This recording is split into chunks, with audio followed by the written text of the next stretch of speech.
Evening, and thanks for joining tonight's TI Technology webinar hosted by Texas Instruments, where tonight we're going to take a look at some STEM activities that you can do with your students. And these are going to be perfect for maybe after some of those big high-stakes exams that your students are going to be taking. My name is Mike Houston, and I'm the moderator for this event. I teach algebra and calculus near Pittsburgh, where I use TI technology to make those tough to teach, tough to learn concepts accessible to all my students. Joining us tonight is Stacy Thibodeau and Jessica Cahoot. And Stacy holds degrees in biology and chemistry, as well as a master's in educational leadership. She's been in the science classroom for 21 years and currently teaches at Southside High School in Youngsville, Louisiana, where she teaches robotics and chemistry 1 and 2.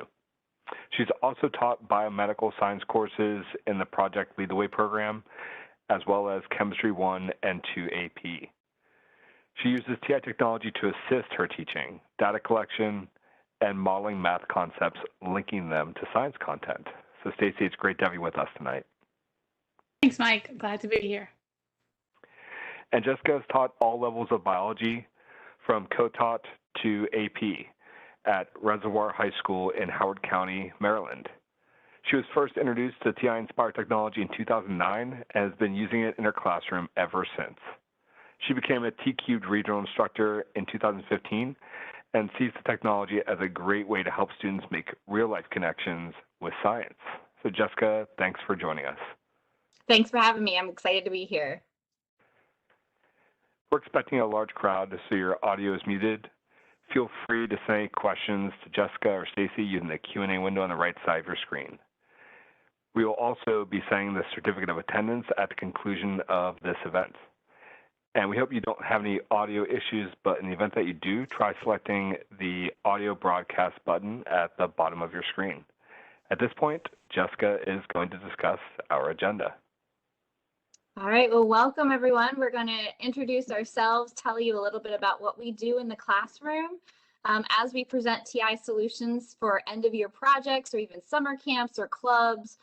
So just some really nice activities that are all packaged nicely for you to go with teacher resources, student resources, everything that you possibly need. Show you some examples of stuff that we've done in the classroom that hopefully you'll find interesting. And then also please stick around because at the very end, there'll be a drawing to attend for free registration to one of our T-Cube summer workshops. That's awesome. Thanks so much, Jessica. And Stacy is going to discuss our expected outcomes.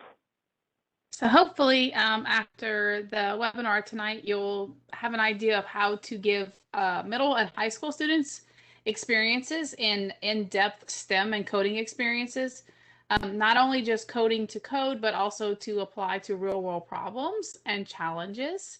And Jess and I are going to show you how we do that with our students. We also want to show you how TI provides free curriculum materials. And then if you're interested in doing a camp or a club, how they'll support you as the instructors, not only with the materials, but also technical support, and then also referrals. And then how do you create student-centered solutions that can be using the TI technology, the TI Innovator Hub, which we'll talk about in a minute, external sensors, internal sensors that the hub has, extra motors, pumps, robotic vehicles, all that and more. Stacy, thanks so much. And as I give Jessica control, I just want to add that one of my favorite things about having Stacy and Jessica on tonight is that, as I think you'll probably learn very soon, neither one of them grew up coding. This is all newer to them and something that they have had to learn alongside other educators. So please feel free to ask any questions. I know that they will do their best to get those questions answered. Thanks, Jessica, Mike. it's all yours. All right, welcome. All right, well, I'm Jessica Cahoot. As the introduction, I am a biology teacher, but I have fallen in love with STEM and coding and integrating all that into my science classes. even in my advanced placement biology class, we have usually the exams going on. Actually, it's Friday in person. And so sometimes we have between 2 and 6 weeks of time to fill. And these STEM projects are my go-to of using them to enhance our understanding of science, math, technology, and engineering. And so I hope that what you take away from here is something that you want to try in your own classrooms, because it's been a lot of fun in ours. Yeah, so I'm Stacey Thibodeau. I teach Chemistry 1 and Chemistry 2 in Lafayette, Louisiana. And you're probably like, how did a Maryland girl and a Louisiana girl get together? But we'll tell you our story. I also had the privilege of teaching a robotics class this year, and my robotics class is all TI technology. And you'll see a lot of the projects that my students did. I did do some in the chemistry classroom this year and last year, and I'll show you some of those. But same with Jess. The whole reason why we do this is because it's great for students, and hopefully you get excited, because we are really excited about this topic. Yeah, and we'll share our emails again and our Twitter handles again at the end, but feel free to reach out to us with any questions, or you're like, I really liked how you guys did this project, or do you have more information? We just want to collaborate. I mean, that's kind of how Stacey and I got started, just trying to find a buddy to work with, because we both found that STEM and coding is something that we wanted to do in our classroom, and this is why.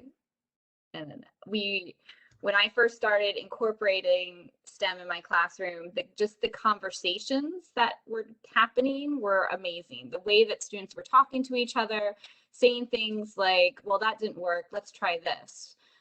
Rather than following just a prescriptive lab, they were creating things on their own. And they're really trying to solve real world problems that existed in their own communities. And to me, that's really authentic work. That's science that students are going to remember and be able to apply their knowledge to. Right. So, it was difficult at the beginning of the school year, with COVID guidelines and how do you do this? But I think, Jess is now back with some students. I've been back since March full time, and having them actually communicate with each other hands-on is such a meaningful experience for them in a high school or in even a middle school classroom where they feel connected to somebody else. Yeah, and I feel like with teaching high school, being able to talk to each other, especially in this past year where, having to do school in many cases virtually at some point, or even just different, even in person, that communication piece I feel needs a bit more work after this year. And doing projects like this where you're kind of forced to talk to each other and really depend on one another to figure things out, it becomes really a meaningful and experience for them. So the other part is the whole process of thinking that we're preparing students for a job. And at some point, they're going to leave us, no matter what grade we teach them, they're going to leave us and go become contributors to society. And the image on the right-hand side talks about all of the different jobs that are available for STEM majors or STEM careers. And some of them haven't even been created yet. We're training students not in chemistry and biology, but we're training students as lifelong learners and lifelong thinkers. And if the job market is requiring them to have some STEM, some coding, some process skills, we want to make sure that we're providing them that as well. Absolutely. And so when trying this out in my classroom, and Stacey as well, we had no coding experience whatsoever. I had less than Stacey. I think you had a programming class in college. Yeah. At one point. Yeah, but I had none. And so I learned by doing 10 minutes of code. So I used my TI-Nspire and my TI-84 and just kind of followed along and learned how to use TI Basic. And I'm currently trying to learn Python now that I can program in Python on my TI CX2. And I'm hoping to integrate that in my classes next year and teach my students how to code in Python. And I know Stacy's working on that right now, which is really exciting. But the 10 minutes of code is really easy. Coding on the calculator is a kind of a step up of like the drag and drop hour of code activities students may have had experience with before, but it's a menu-based programming, and so they don't have to memorize any syntax. As long as they kind of get familiar with the menu, they can usually figure out what they want the program to do. And I know, Stacy, you've done really some cool stuff with your robotics class with the rover. Do you want to talk a little bit about that? Yeah, so people think, robotics, they're like, oh, robotics, you use Vex or you use Lego or whatever, and I don't. So this is an entry level.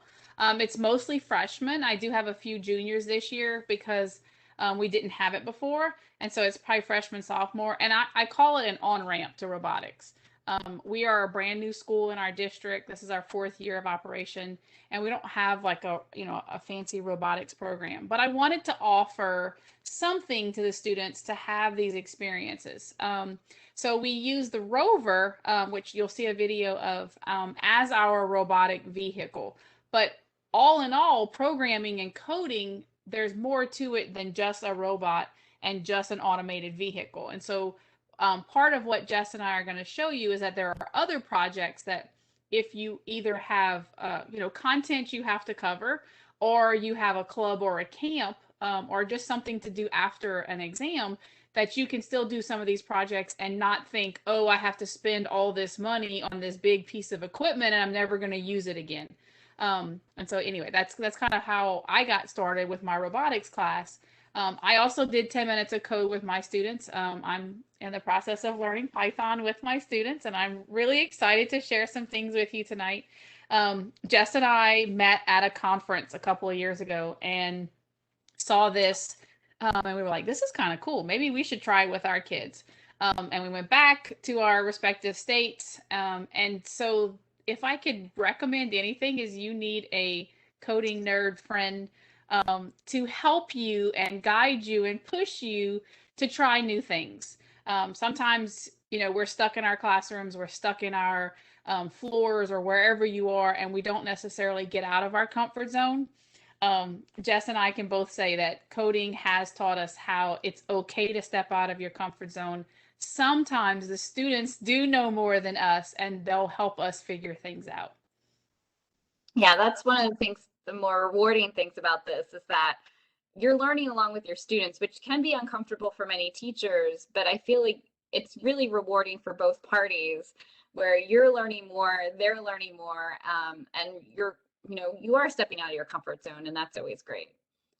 So here's what it looks like for the TI-84 CE, and this is using one of the emulators to kind of show you what the program would look like. And this is where I kind of start with my students. We start with, the hello world command, using the display command, and it's really simple. They can use the menu to access these commands, type in their hello world, and it's done. And for some of my students, this is their first line of code that they've ever written. And they feel really proud of themselves that they are able to do some of that stuff. And they feel like they may have come into the class not thinking like we'd be coding in biology class, but they leave thinking, hey, this wasn't as bad as I thought. Here's a more complicated program that Stacy has put together. You did this with your chemistry class, I believe, right? Right. So there's a lot of formulas, in science, and Jess will show y'all some that she does. So that sometimes we're like, do I need to know how to do the formula every single time, or just have a program or a code to write it? And then all I have to do is do the input. And this is one to calculate it calculates the pH given a specific concentration in a chemistry class. If you are an AP Chem teacher, this is something we do all the time, and it's not necessarily that we have to know everything about it. But also it gives the students some ownership in that they wrote a program to calculate something that they actually have to use all the time. And so this was done in the TI Basic. Right, and so I'm going to show you what it's going to look like now with the TI-Nspire CX, where in TI Basic, same situation, we have the command display and then hello world, and then they run their program and they get what they said or what they typed in. And they're very excited about this first step, this first program. Again, it's very entry level. Once they figure out how to use the menu, the world is their oyster, so to speak. And here is another, did I skip? There we go. So here is another example of the using the hub. So now we can add in the hub to the calculator. So the hub is this, the TI Innovator Hub is a microcontroller that has several inputs and outputs. And on the Innovator Hub, it has LEDs, it has a speaker, it has brightness sensors, it has even a mini breadboard.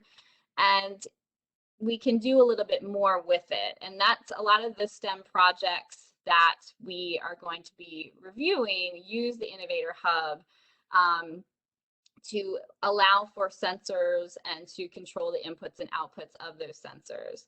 And so this program here on the 84CE looks at using color and sound to set up a traffic light and when it would be safe for someone to cross the street. So again, it's looking at an example of a real world problem where students will have to figure out how long should the red light be versus the green light, what color is those, are they represented in RGB values? So they really have to start thinking about what the code means, how they want their programs to run. And that's where you get some of this logical thinking, which is really nice in the classroom. And this is one of the 10 minutes of code unit projects or applications. This is not something Jess and I made up. Again, we're using TI technology. We're using the information that TI puts out, all written by classroom teachers, and it works. It worked in our classrooms. The image on the left-hand side is the CX with the TI Basic Senset color. So again, we're putting color to our traffic light. And then what's on the right-hand side, which my kids did, is in Python. And it's exciting for Jess and I because we, again, like Mike said, we have zero coding experience coming in and out of our comfort zone, working with students. And then in Python, it looks a little different, but it's the same exact program that's being run where you have the traffic light set up with the Innovator Hub. In my robotics class, I had a set of CXs at the beginning of the school year. So we learned basic first. And then I got a set of CX2s, and now we're doing Python. Even though we're about to end the school year, we're still learning. So like a whole year, my students know 2 programming languages just using a handheld and then the Innovator Hub. So yeah, just wanted to show the difference between the two. So if you're new to Python or if you're new to coding, with basic, we send set something, and then in Python, we don't have to send set. We just tell it what we want it to do. So we wanted the color RGB, and it's a red, green, blue until the values are between 0 and 255 until we tell it to go that color. And then in basic, it's a wait statement for how long you want it to pause in between the colors. In Python, it's a sleep statement. So the same thing for a pause. Very exciting. I know.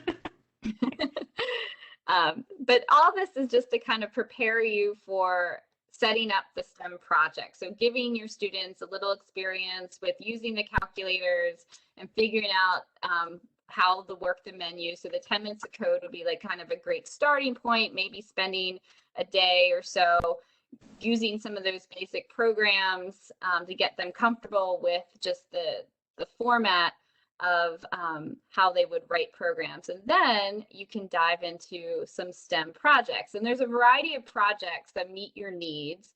So I'm just going to show you the website really quickly, and we'll come back to this before the end. But here on this website, you can find everything that you need. The STEM team at Texas Instruments is phenomenal. They are very good at getting back to you about any questions you have. But these projects are already set up for you. There's teacher documents, there's student documents, there's videos. Like they really set you up to succeed for doing this. So we'll talk about each of these in particular and show examples of how we've used them in class, but you can download all of these activities. The mood ring is the one that has first been converted into Python. So if you have the CX2s and you're interested in diving in with Python, check out the mood ring. Everything else is written for the TI Basic, but all of these programs, all these activities are written for you just to, jump right in and get started. Again, they have all the materials you need, PDFs and Word documents that you can, and files that you can download. So if you don't know how to write the code, they provide it for you, which has been really nice. At least to start, for sure. So when Jess and I started, we started doing coding with our students. The reason why it's called 10 minutes of code, it was part of the whole introduce students to code by the hour or code on the hour. And Texas Instruments came out with 10 minutes of code. And so you could spend just 10 minutes once a week, starting with just introducing, and then it's kind of like a lesson plan, basically, right, Jess? So you download it. It's a Word document. There's a PDF document. I post the PDF to Google Classroom for my students because I have some that like, I don't want to hear you, Miss Tibb. I just want to do it myself. Some are like, I need you to walk me all the way through it. But then if I needed to, there's a Word document, and so I could add things into it or take it away if I needed as well. Yeah, I've definitely utilized the Word documents to kind of chunk the materials for my students, because usually I like to break it down by day. As I usually do these projects at the end of the school year, as we're talking about now. So like I have usually 2 weeks. So each day I have chunked in a different sheet that they can refer to. And it's very easy to modify it to suit your needs. So here's Sorry. Okay. So the different projects that the TI team has put together or include these. And so the first is called Pet Car Alarm, and we're going to show you how we have either modified or had our students use these. And then we'll also show you, which is the coolest part of this whole webinar, and how you can check out or get the materials from TI to use it with your students in your classroom. So Pet Car Alarm, it says it's for middle school, but you could use it in high school. Obviously, I used it with my high school students, but the language part is not that difficult. So basically, it is an alarm system that lets you know if a pet is inside of the car and the car inside temperature versus outside temperature is too hot, and it rolls down the window for you. Smart irrigation system has to do with biotic and abiotic factors, mostly abiotic factors of soil moisture, temperature, humidity, light level, to determine should you water your plant based on those parameters. So great life science lesson. Mood ring is also where Jess and I usually start with our students because it requires a temperature sensor that they just put on their finger, and then based on the temperature, we have different color LED displays. So it's a kind of an introduction to a feedback and control. The Mars Rover Challenge has to do with the robotic vehicle that we discussed earlier. It's called the Rover, and it connects the same thing with the handheld. It connects with the Innovator. And you can actually drive it, and it simulates the surface area of Mars, and you're either moving or trying to go around and that kind of stuff. So these are the main projects that you can check out if you're interested in doing that. Yeah, and for the supplies you would need for each project are kind of listed here. So if you have a class of 32 individuals, you would need 32 calculators and 8 innovator hubs. So assuming that with 32 students, you would have 8 groups. So each group would need an innovator hub, and then a variety of sensors depending on the particular kit. And the great thing about Texas Instruments is that, and the STEM team, is that they will actually ship you all of the materials that you might need. They'll put a FedEx shipping label in there, and you just ship it back when you're done. And so that really helped me before I was able to write some grants in getting some of these materials myself, because, you know, I'm only doing this project for, you know, a couple weeks. So I, you know, at the time, and still really, my school doesn't have funding to provide me with all of these things. So I can ask the STEM team during this week, you know, I want to do the smart irrigation system. So can I get some of these kits? And they're really happy to provide them for us. And it's nice that I don't have to, you know, purchase these with money that they've spent on Chromebooks now. So, well, and same thing for me is I wrote grants to get the innovators in my classroom, as well as some of these kits.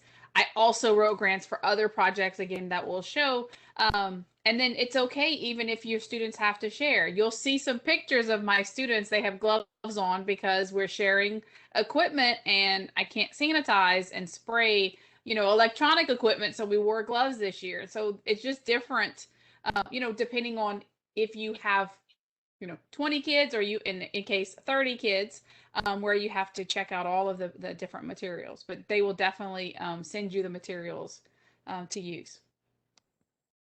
And as far as if you're thinking, well, how long are these projects going to last?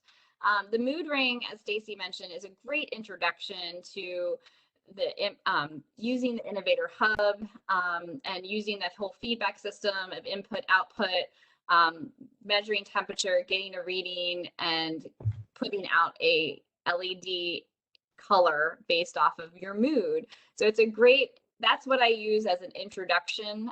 Being a biology teacher, we relate it to homeostasis and maintaining a temperature balance in the body. And then from there, I go into the smart irrigation system. And I actually embed this project in my classroom, in my content area, in our ecology unit. We have a native plant garden, and they build their own smart watering system for it so that we're not wasting water. And so they build a model of it. And one day, hopefully we'll actually get to like build it for real.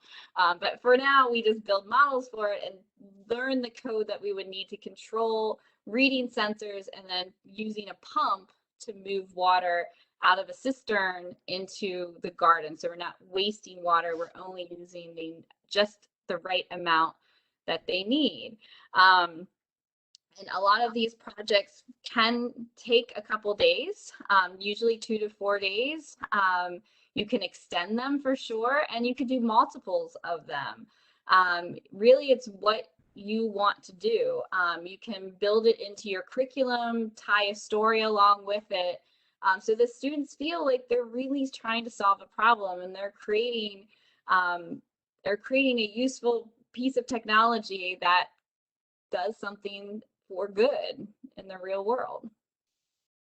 So I did all of these projects with my students in my robotics class.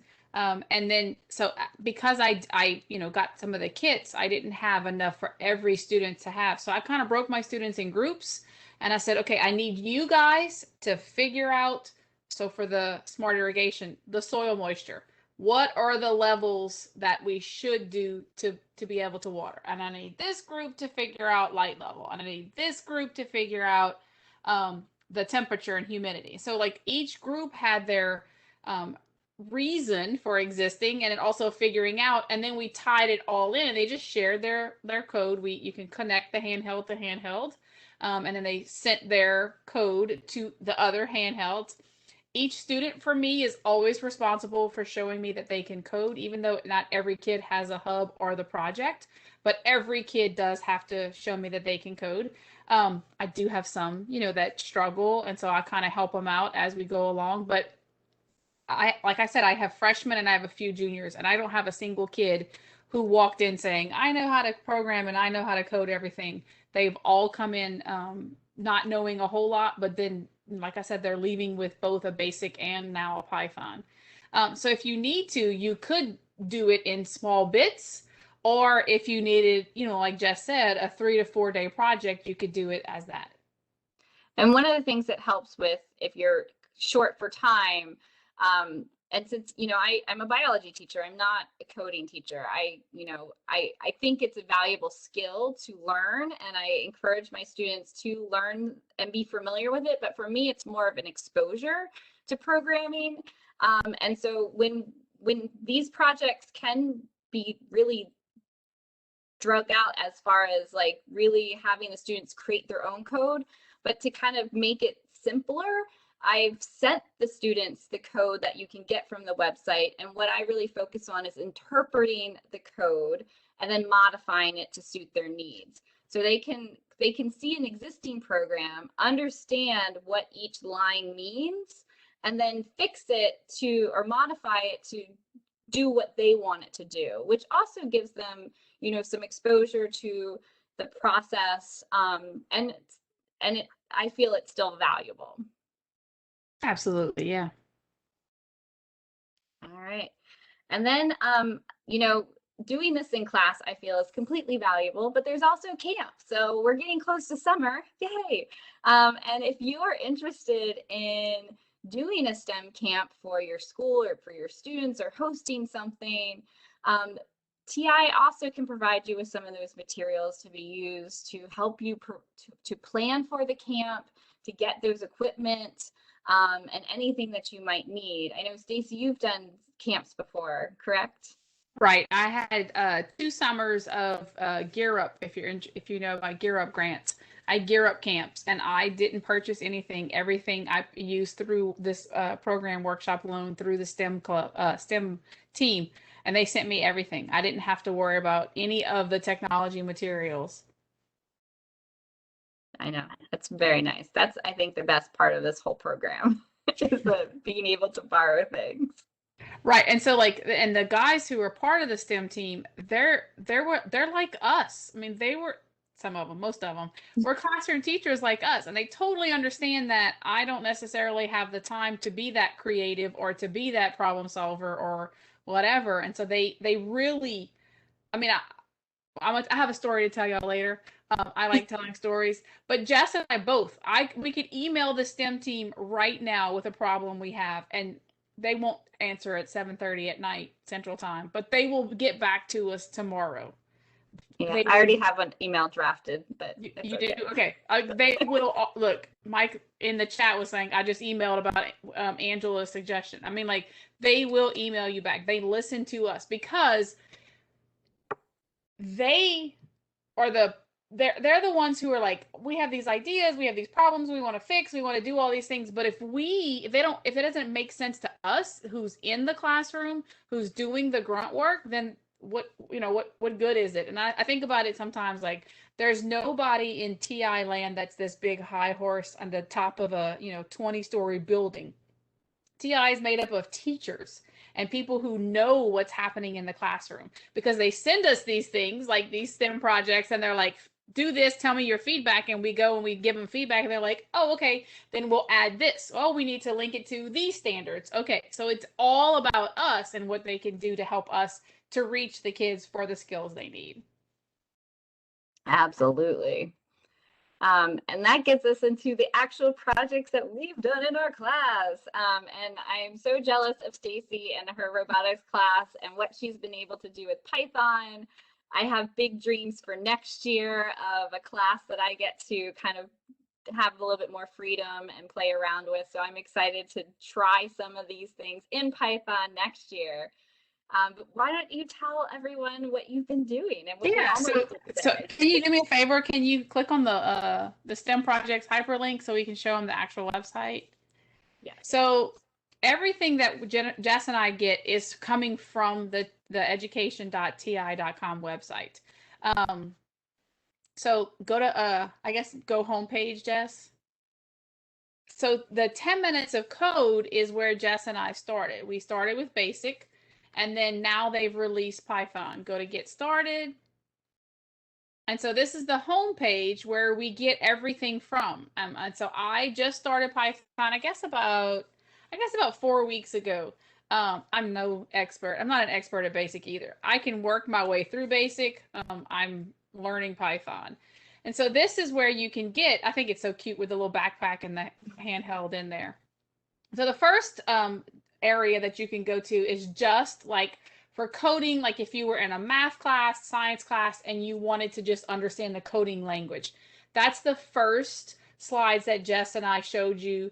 That was what is input, output, conditions, for loops, just in terms of programming and how does that programming work, not with the Innovator Hub. Okay, that's how we were able to create that program where we did the pH calculation.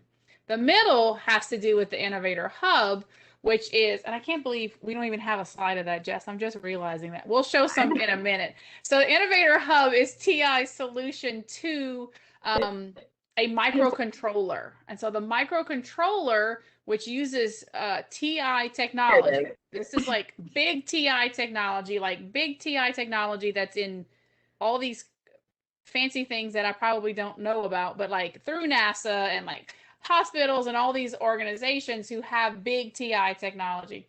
The little microcontroller is housed in a Innovator Hub box, and it has the availability to have all of these STEM projects. And so the middle column you just saw is for the Innovator Hub 10 minutes of code. And this is a picture of it. We're going to show you some pictures of it in the with our students actually doing the projects.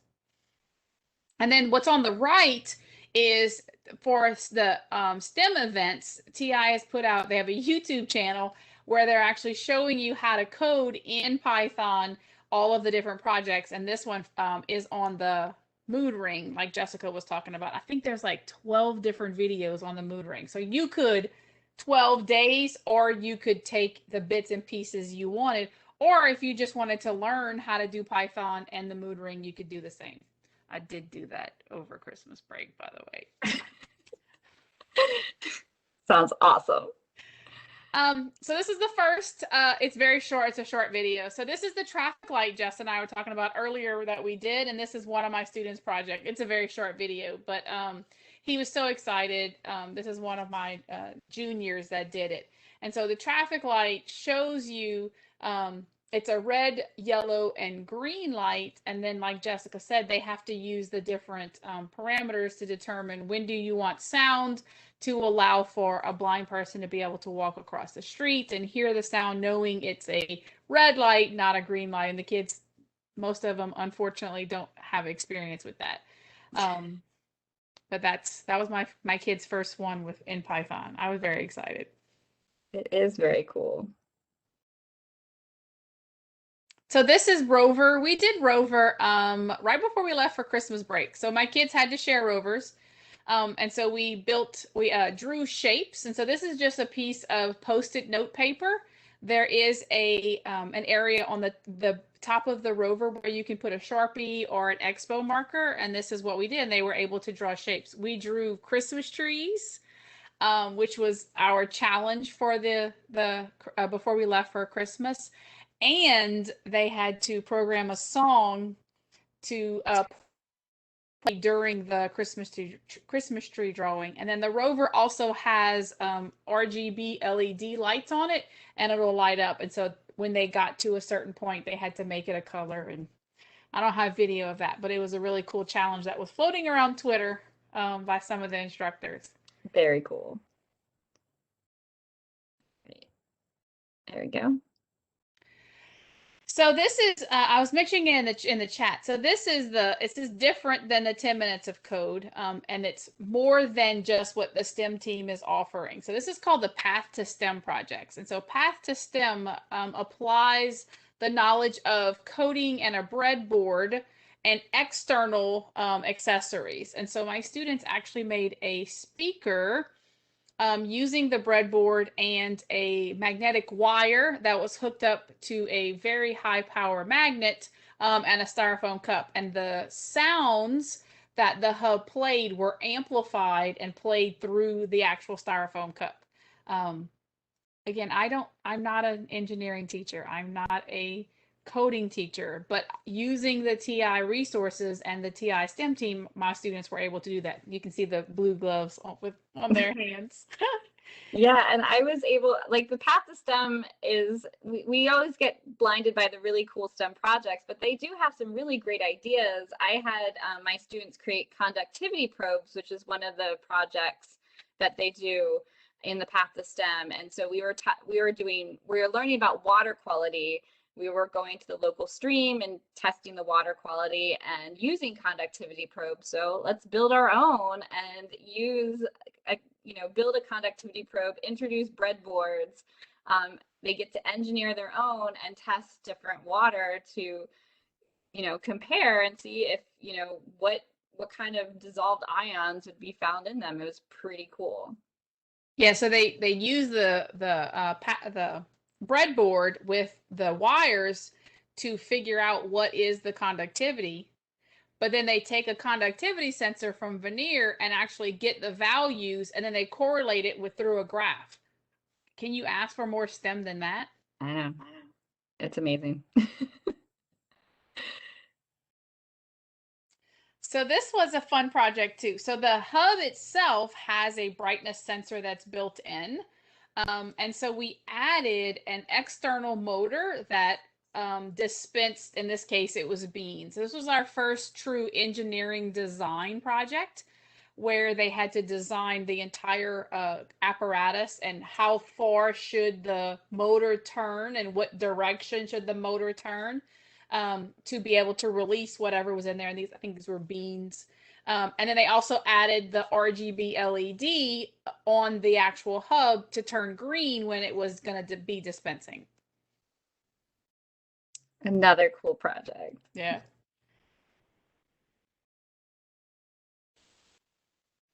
So this probably my favorite accessory, if anybody knows me, is the sensor link. Because I am a data collection person in my classroom. I believe that in science class we should collect real world data, and what better to do that with sensors. And so TI worked through it and came up with what's called the sensor link. So the sensor link connects to the hub as well as a veneer sensor. There is a STEM project. It's called Some Like It Tepid, which uses a temperature sensor. And so I introduced this to my robotics students and I said, okay, go make me something that's automated that uses one of the sensors and something else. And so this was one of my little freshman kids. He made a pool monitoring system that used a pH sensor, and based on the pH level, dispensed, which flipped the cup over something to change the pH. And so he was so proud of himself. He tried, if you can see the LED light up, he tried to make it to the pH scale of a piece of litmus paper, but he was trying.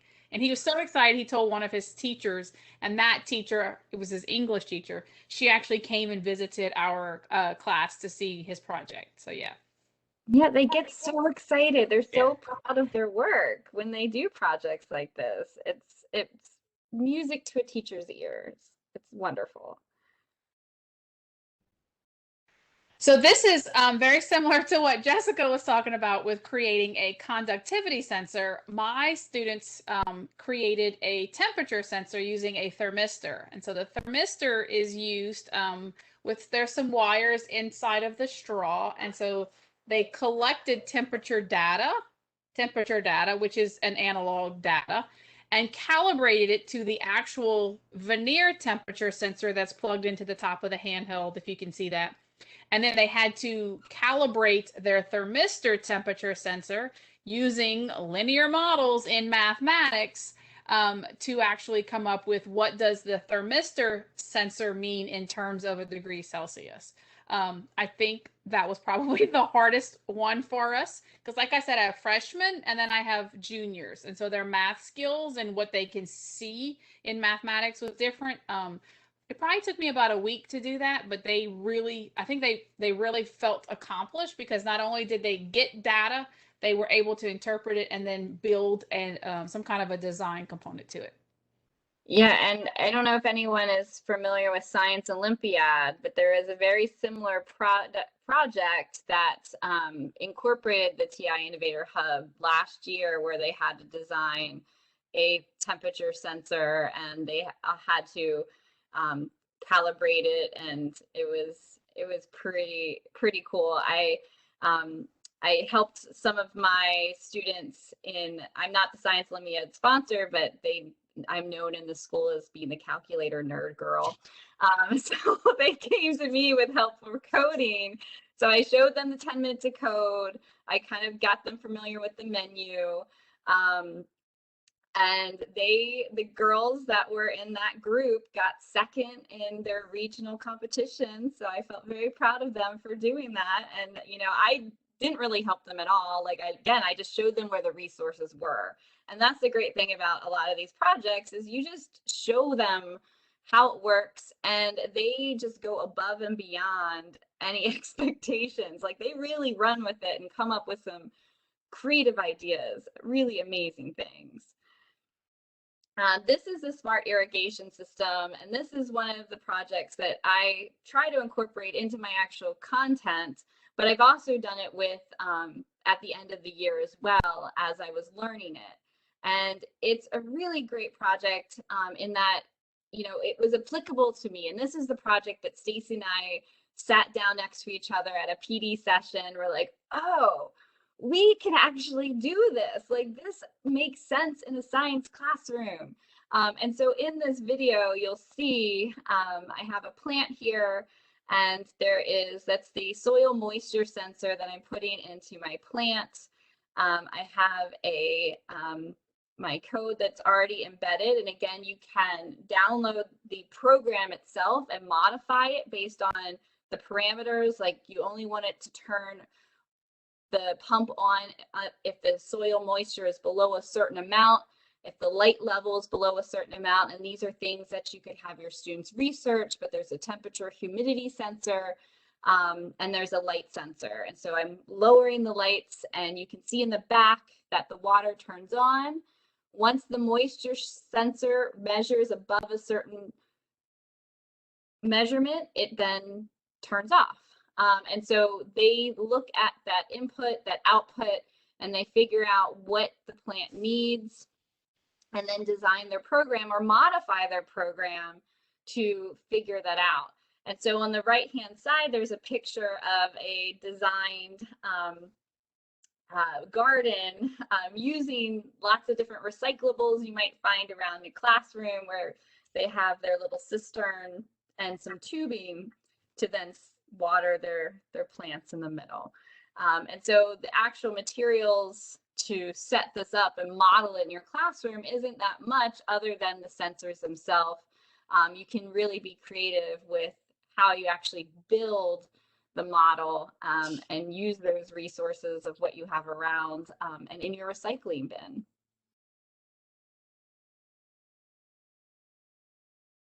This is another of the STEM projects. It's one of my favorites, where students create a model of a heart. And there are two different variations where it looks at the flow of blood through the heart. And there's LEDs connected to the breadboard in the hub to send electrical impulses to turn on the LEDs on and off to show how the blood flows through the heart. The second version is looking at the EKGs and the electrical impulses through the heart. And there's a section of it where the students create an AED and create this little defibrillator. So here is our student saving the life of our heart patient. And you can hear the beating heart and the rhythm. And then they flatline. And they save the life. It's very exciting. So they get very excited when their program actually works.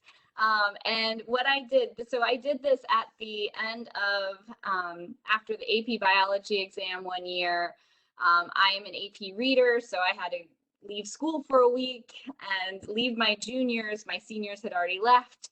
And so I came up with, I used this project to extend it. And so they had to research different heart arrhythmias. And they then had to modify the code that we did before I left for the AP reading to mimic the arrhythmia that they had discussed in their project. So they had to take the code, modify it, and show how their irregular heartbeat would be represented in the LEDs and the heart rhythm, which was really cool. And they did a great job. And it was great to come back to all these awesome projects that my juniors created while I was grading the AP exam. So Jessica and I, we kind of lost touch because of, quarantine and COVID and stuff. But so TI created a heart. I want a kidney and or a neuron. How cool would that be? Like a neuron to show sodium potassium pumps, or a kidney to show the flow. I mean, not really like dialysis, but like dialysis. I think that would be cool to show, the movement of the ions and stuff too. Yeah, I don't know what kind of teachers we have on here, if there's any other science teachers, but a neuron, I'm totally geeking out on that one, because just being able to see action potential, whew, so exciting. All right. And then being comfortable with doing some of these projects made me want to try to come up with my own. And so this is kind of something I've kind of taken to the next level. I was able to, again, start with 10 minutes of code, do some of those STEM projects in my classroom, like the mood ring and this smart irrigation system and the heart, and say, hey, I have this idea for something. Again, email the STEM team. Do you have any, can you help me figure this out? So they helped me design these motors. And what we did is we made little trash interceptors. And so again, I fit that into my curriculum, where we were trying to understand watersheds and the problems of plastic pollution. And so what the students did was they made their own trash interceptors. And in Baltimore, Maryland, I don't know if you're familiar with Mr. Trash Wheel, but there's this famous trash interceptor with googly eyes. So we emulated that type of, really aesthetic of interesting looks, but they also have a good social media following. So they're also into advocating for issues. And so they created their own PSAs, as well as these models controlled by the Innovator Hub. So they had to write their own code to control the motors, to figure out how fast they were going and for what duration. And they built their models out of single-use plastic that they collected. And it was a really cool experience. And like, this is where these types of projects I realize it just brings me so much joy, and the students really are impressive in what they're able to do. They, when I first came up with this idea, I was like, I don't know if this is even going to work, but I'm just going to go with it, and hopefully it does. Because Stacy and I had gotten together and wrote a proposal for the NSTA STEM Expo using this, and so I'm like, well, I guess I should try to do this with my students since we're presenting on it in a few months. And it worked out. And it's one of my favorite things that I've ever done in my classroom. And here is an excerpt of this joy of the students. Yeah, so all that yeses, it's pretty awesome. All right, so again, we wanted to just reiterate that you can do these projects in your own classrooms, and you want to borrow anything, any technology, any of the kits. The STEM team is really willing to help you out. So how you get there, and I don't know, Stacy, if you're able to drop the link to this in the chat. I did. STEM projects. Okay, yep. Perfect. To the STEM Projects website, and there's just this little button here that says Get Started Now, and this will connect you with the STEM team. So when you hit that Get Started Now, you can fill out some information about yourself, and it's already pre-populated my stuff because I guess I've used it too many times and all my cookies are still there.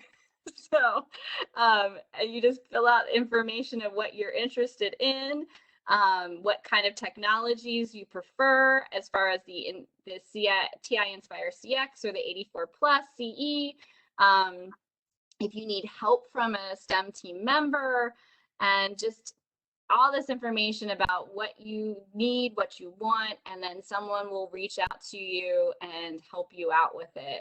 And again, I can't say enough how helpful they've been in my journey in STEM projects and coding. And like if you asked me 5 years ago if I was going to be coding and doing engineering design in my classroom, I would probably laughed. And now I just can't get enough of it. Like Exactly. I'm starting a class next semester or next year, like in the basis of programming. Like I'm so excited. And Stacey has a robotics class. I mean, I that's know. so cool.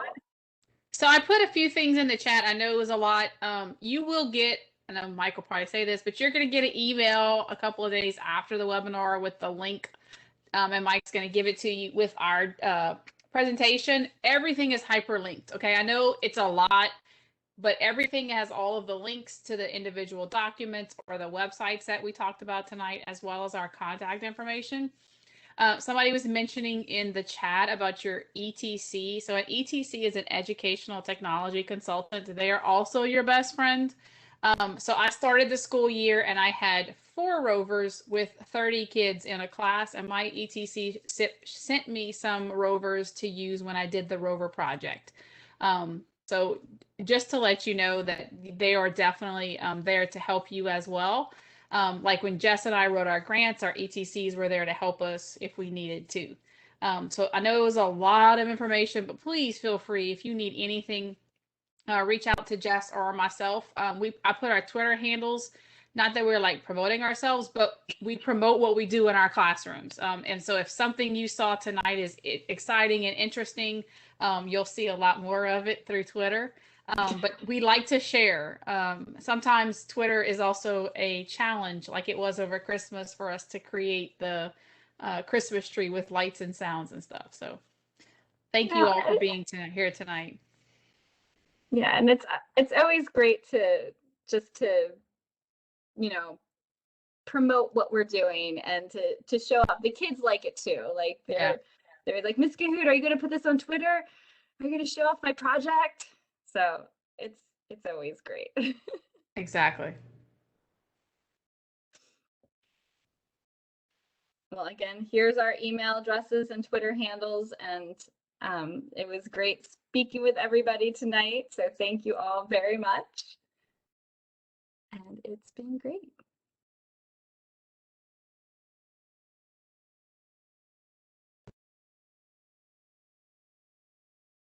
Thanks so much, Jessica and Stacy. One thing I want to share as we begin to wrap things up tonight, again, from our website, education.ti.com, tonight does wrap up our Tuesday night spring webinar series, and we're going to take a little break and we'll come back in late July. But if you visit the professional development tab and then webinars, we do have 2 upcoming STEM coding webinars involving Python. One is on May 19th and the other is on July 14th. And then if you want to check out any of our on-demand webinars, again, under webinars on demand, you can browse the library and you can either select a technology or possibly a topic, say so coding, for instance, and see all the webinars that we've recorded on demand for free for coding.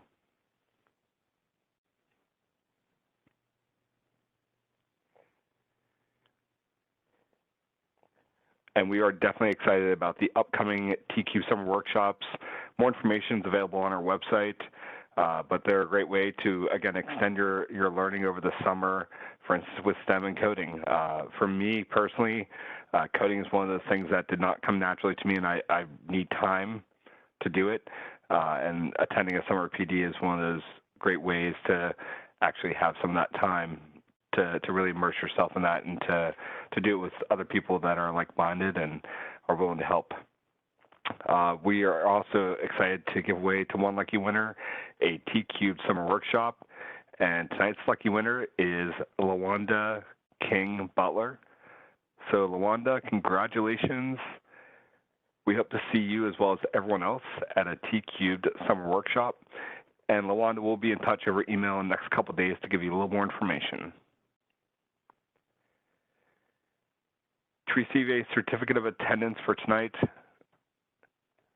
you're going to click the link in the chat window as soon as I post it. Give me 1 second. There we go. Also listed as link, as promised, for for the documents tonight that Stacy was mentioning a few minutes ago.